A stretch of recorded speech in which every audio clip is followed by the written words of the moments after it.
Howdy, folks. Got a video here to think about self-management. I've got 7 self-management techniques that you might want to try to apply to just improve yourself. This isn't just about grades. This isn't just about doing well in English. This is about kind of figuring out how do I manage myself to find success, to improve myself, which is a really important thing to learn how to do. So uh, we're going to take a look at these 7 areas. So number one, at the start of this process, you should take a good hard look at yourself. Look at the areas where you know you could improve.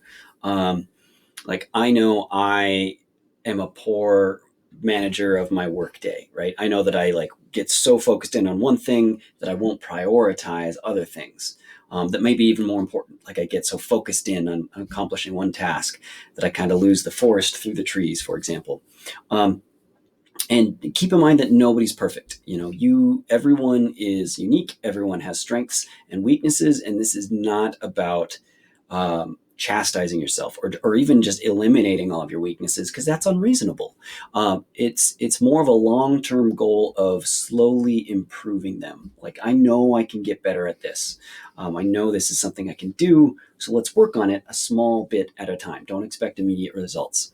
So think about moderation, not elimination. You're not going to convince yourself to like give up your phone and all social media in one day, but maybe you can set steps to improve that area incrementally. All right, step number 2, to help with identifying our weaknesses, is to create doable habits. Don't set such a lofty goal that it's impossible for you to achieve in a short period of time. A lot of people set goals and think, I expect me to meet this goal now. When in reality, if your goal is to run a marathon, guess what? You're not going to be able to run a marathon tomorrow. It's going to take months of slow incremental training. You're not going to earn an A in this class in the first week of class. That's just not doable, right? You have to go through the whole process, all 18 weeks of English or math or science or whatever you're working on. But what you can do is you can build a process goal that can be used daily. So when I say doable habits or process goals, I'm meaning what's something that you can kind of hold yourself to? What's a standard that you could expect of yourself to work on achieving these long-term goals? Right? That's out in the future, but I'm not going to get there right now. I got to work my way up to it.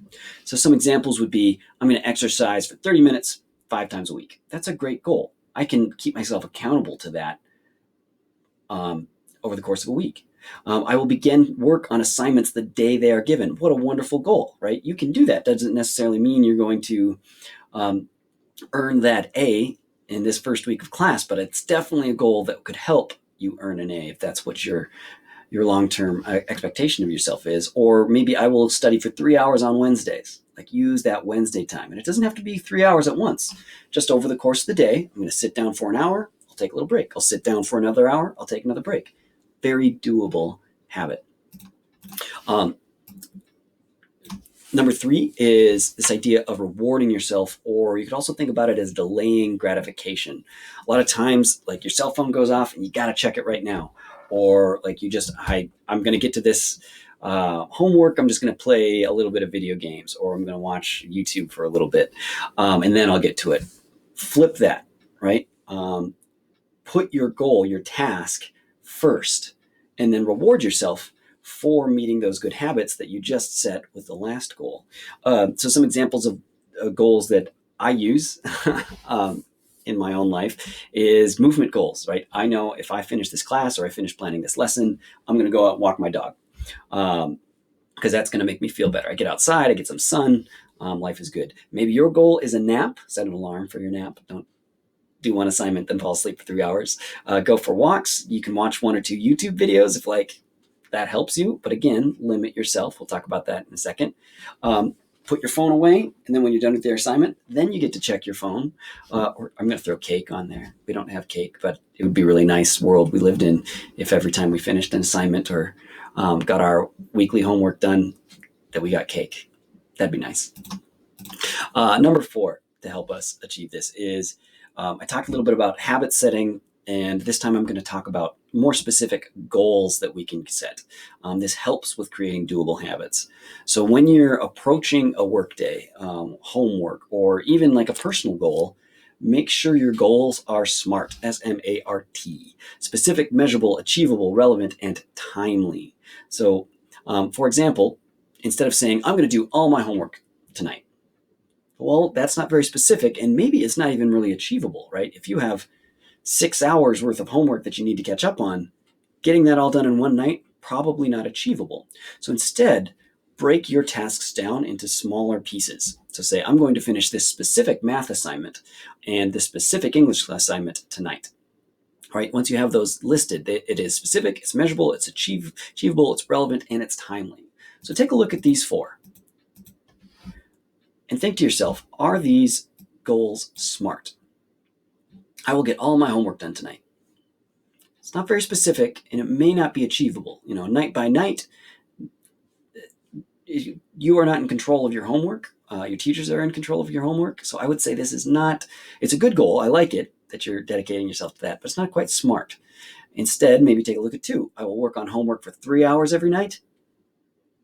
Maybe not achievable for everyone, right? If you have a job, if you have extracurricular activities, you need to set a goal that's realistic for yourself. So maybe just 1 hour every night would probably be enough to help you find success. I will show up to class 5 minutes early each day. Super SMART goal. It's specific, it's measurable, it's achievable, it's relevant. It would help make sure that you're in class, engaged, ready to go for every meeting that we have. Or I will take notes in all my classes. Is that measurable? Yep. Is it specific? Yep. It's achievable? Yep. Totally relevant. I bet if you committed yourself to this goal, you again are going to find success in your classes. All right. Step 5, prioritize your lists. So when you're setting goals, when you're setting habits, when you have a lot of work to do, this is one that I need a lot of help on, is I like to list out everything that I've got. I live my life in sticky notes. There's nothing on that one. That's a lie. But I often write down lists of all the things that I need to do. And I really try to order those lists in terms of what is most important that I finish today, that I finish first. And maybe I have 30 emails in my inbox, and I have 2 lessons to plan, and 3 classes worth of grading to do. So the most important thing for me is I need to evaluate, okay, I might scan my emails and say, is there any email that I need to get back to today? And taking a look at my lesson plans, are there any of those lesson plans for tomorrow? If they are, I better get on it, right? That is the most important thing that I need to do. I will make time for grading. I'm going to put that in my schedule, but I need to do the most important things first. So if you have a test coming up, this week, maybe prioritize studying for that on Monday, Tuesday, Wednesday, so you're ready for your test on Thursday. Or if you have a big project that's due tomorrow, that needs to be your priority. And in all reality, that needs to be your priority a few days before that due date comes, to give yourself ample time. Don't or kind of resist the temptation to put the easy stuff first. It feels good to check that off, but again, I'm going to challenge you to really prioritize what's the most important thing first on a prioritized list. Number 6 is manage your space. So you don't have a whole lot of control over the types of assignments you get, and a lot of times you don't have a ton of control over, your space. You have a room, maybe you're sharing it with a brother or a sister, or your workspace is in the living room. Just do the best you can to make use of what you do have. So find a quiet space if you can. Reduce your distractions, right? Don't study in a room with a TV on. Don't study with your phone sitting right in your lap or in your pocket. Set your phone on airplane mode and set a timer on it. Put it across the room. And that kind of gives you this goal of like, okay, I set a 30-minute timer on my phone, and it's way across my room. I can't even check it. It's on airplane mode. I'm not going to get any notifications for the next half hour. The only thing I have to do is to work on my homework, or to study for this test, or work out, or make dinner. I don't know, whatever it is your goal is. This doesn't all have to be academic. This is about learning how to manage your own kind of independence. And then lastly, set a schedule that works for you. In this remote learning setting, you guys are getting a real taste of what adulthood looks like, what college life looks like, where you don't necessarily have someone standing over you all the time to say, here's what you need to do next, here's what you need to do next. You kind of have to develop that structure yourself. Um, so I'm going to suggest that you find something that you can be consistent with instead of trying to pile all your homework on one day and then the next day not doing out any of it. Try to space that out. Be consistent across a week like you would in a normal school setting. And also set a schedule that works for you, right? Don't make an unrealistic goal of saying, I'm going to work up or I'm going to get up at 4:30 in the morning and work out for an hour. Then I'm going to make breakfast for my family. And then I'm going to study for an hour before class starts. I would try that once and I would immediately fall back asleep and hit the snooze button because that's not realistic for me. So if you work better in the morning, do that. If you work better in the evening, figure out a schedule like that. It has to be doable for you. And again, using these prior settings, instead of just saying, I'm going to set a schedule of working on Wednesdays, give yourself a specific time. Like, ooh, it's 2:30. It's time for me to do my homework on Wednesday. 2:30, 3:45, that is my work time. That is my sacred work time. So I'm going to work on homework or I'm going to study if I don't have any homework. To review back over notes, make sure I get it. This is all kind of relates just back to building some discipline, and discipline doesn't need to be this big scary topic. It's just the consistent habits that you can stick to. So my personal self-management tools are those task lists, those goals that I set for myself, and then when I can, I set a really consistent schedule. So I'm kind of doing the same things every day to find success. All right, good luck, folks.